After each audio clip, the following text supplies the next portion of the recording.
Hello everyone, I'm Meteorologist Charlie Ironmonger. Thank you so much for joining me today for your 2 p.m. news and weather update from the First Alert Desk. Now we've got news out of Raleigh where SNAP benefits have been announced that for November they're going to be partially reinstated. Now, this comes after Attorney General Jeff Jackson sued the USDA for halting SNAP payments from 1.4 million North Carolinians.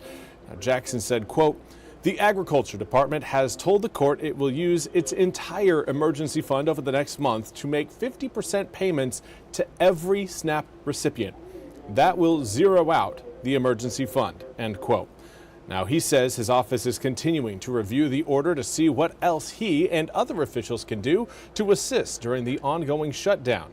Governor Josh Stein said, quote, "I'm grateful that Attorney General Jeff Jackson's lawsuit unlocked USDA's contingency fund so families will receive part of their November food benefits," end quote.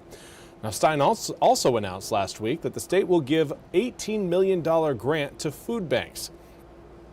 State Health and Human Services Secretary Dev Sangvi said, quote, "We are awaiting final guidance from the USDA and will update our systems quickly to prepare to deliver benefits. As soon as we have more information, we will share updates right away to keep individuals and families informed," end quote. Now, recipients can check their balances in the EBT Edge app or by calling the number on the back of the EBT card.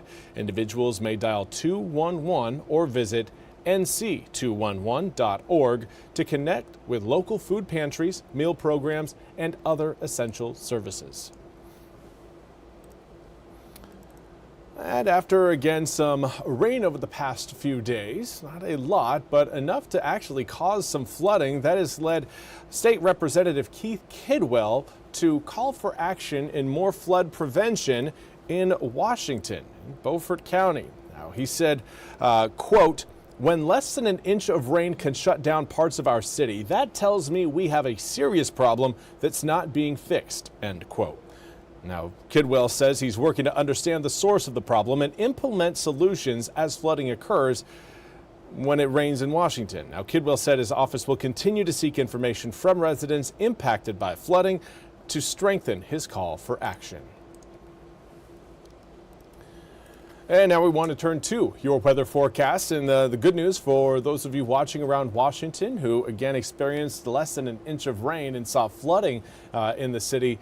We aren't looking at any sort of rain coming up anytime soon. So hopefully, again, city organizers, city leaders, city officials can get those problems ironed out before our next round of rain, which I'd say the next widespread round of rain is due to arrive coming in on Sunday. So we've got several days before we're going to be faced with some raindrops again. But right now, this is what it looks like through our Moorhead City Cam overlooking the Sanitary Restaurant and the Intercoastal Waterway in Moorhead City. 64 degrees, comes with a northwesterly breeze at about 6 miles an hour. Dew points down in the 30s. That's an indicator of just how cold it could get later on tonight. Now, as of course we flip over to Pitt Greenville Airport in Pitt County, looking at dew points at 32 degrees. No, I do not think Greenville is going to drop down to 32-degree air temperature tonight. However, coming up next Monday night into Tuesday, I might be singing a different tune. We could actually be looking at our first freeze of the season coming up next week. Right now, air temperatures showing no signs of dropping down to that freezing level. Currently riding in the mid-60s throughout most of eastern North Carolina with a little bit of a cooler temperature profile on the Outer Banks. Right now, low 60s from Manteo extending all the way down towards Cape Hatteras. But winds out of the north-northwest are a big reason why we really haven't warmed up a whole lot today. Tomorrow, these winds are going to be coming in out of a different direction. That will boost humidity, but it will also boost heat. Humidity right now, very low, very dry air over eastern North Carolina. Dew points down in the low to mid 30s across most of the east, and that will help our air temperatures fall even faster, getting down to the mid 40s before we get to midnight tonight. That'll open the door for the upper 30s to arrive early tomorrow morning, and, well, thanks to the southwesterly winds and plentiful sunshine, we're not going to spend too long in the 30s. We're going to warm up quickly. Mid-40s by 8, mid-50s by 9, mid-60s by 11. And As we head into the afternoon, we're likely looking at the low, possibly mid-70s tomorrow afternoon. Right now, we've got it set around 71, 72 degrees for your high. May get a touch warmer for some of our southern communities, but again, we're not really looking at anything heavy rain-wise coming up, so yeah, enjoy the sunshine while it's here. There's our next cold front coming in late Wednesday night into Thursday morning, giving us again that change in air temperatures. We'll go from the low 70s coming up for tomorrow into the mid-60s again for Thursday, then back to the mid-70s for Friday, Saturday, and Sunday.